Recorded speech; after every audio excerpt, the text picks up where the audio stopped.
نماز میں کل کتنے فرائض ہیں؟ نماز کے اندر 13 فرض ہے، جس میں کسی ایک بھی اگر فرض کی ادائیگی رہ جائے تو پھر نماز نہیں ہوگی، نماز کو دوبارہ پڑھنا لازم ہے، اور یہ سجدہ صاف سے فرض ادا نہیں ہوتا۔ پہلا ہے بدن کا پاک ہونا، دوسرا ہے کپڑوں کا پاک ہونا، تیسرا ہے ستر کا ڈھانپنا، چوتھا ہے نماز کی جگہ کا پاک ہونا، پانچواں نماز کا صحیح وقت ہونا، چھٹا ہے قبلہ کی طرف رخ کرنا، ساتواں ہے نماز کی نیت کرنا،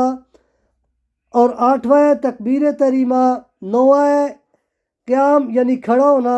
10 نمبر ہے قرات یعنی قرات کرنا، اور پھر 11 ہے رکوع، 12 ہے سجود، اور 13 ہے تشہد۔ اور تشہد کے بعد اگر یہ بات یاد رکھیں کوئی بھی فرض رہ گیا بیچ میں